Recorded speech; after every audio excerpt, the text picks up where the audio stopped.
प्यारे बच्चों, how are you all? I hope you all are doing fine.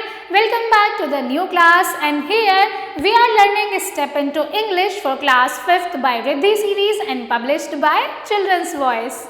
So my dear students, today we are going to start a new chapter, chapter number 8, and the name of our chapter is The Wind, यानी कि हवा. So the wind is invisible. जो हवा है वो अदृश्य है.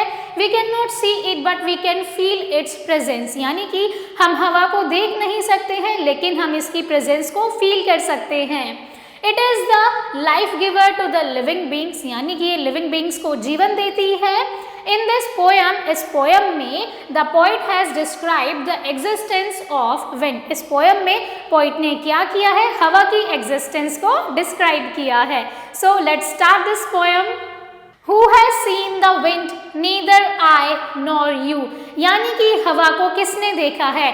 न तुमने न मैंने.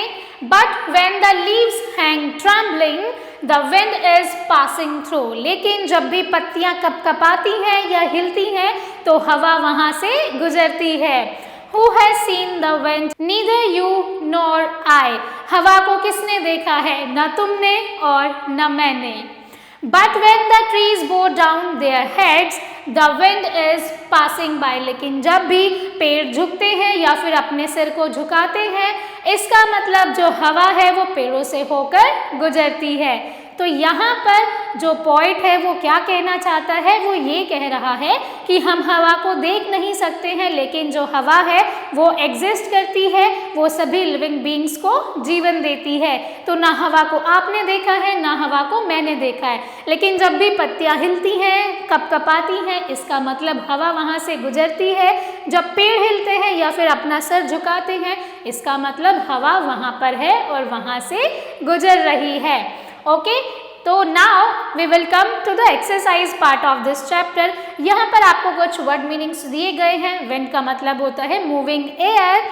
We have travelling. ट्रैवलिंग का मतलब होता है शेकिंग, यानी कि हिलना. जब पेड़ों की पत्तियां हिलती हैं या फिर शेक करती हैं या फिर वो कांपती हैं, आप कोई भी वर्ड उसके लिए यूज कर सकते हैं. देन वी हैव बो. बो का मतलब होता है झुकना, यानी कि बेंड करना. जब पेड़ झुकते हैं, अपना सर झुकाते हैं या फिर जो पेड़ है वो हिलते हैं, इसका मतलब हवा वहां से पास हो रही है. Now moving to the exercise part of this chapter.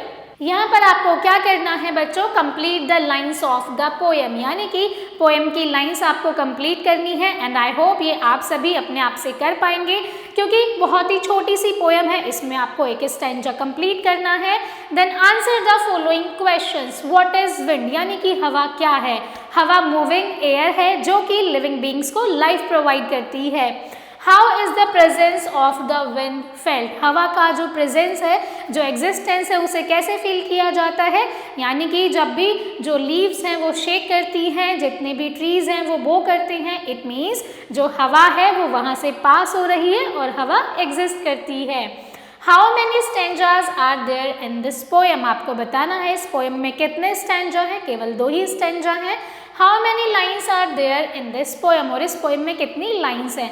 बहुत ही इजी क्वेश्चन है. बहुत ही छोटी सी पोएम थी but it was very nice poem, जहाँ पर हमें बताया गया है कि हवा एग्जिस्ट करती है और वो सभी लिविंग बींग्स को लाइफ प्रोवाइड करती है. Now here are some words connected with wind. Look up their meanings in the dictionary and write. यहाँ पर कुछ वर्ड्स दिए गए हैं जिनके मीनिंग्स आपको डिक्शनरी से देख के अपनी बुक में फिल करने हैं. एंड आई होप मेरे प्यारे बच्चों ये आप बहुत अच्छे से कर सकते हैं.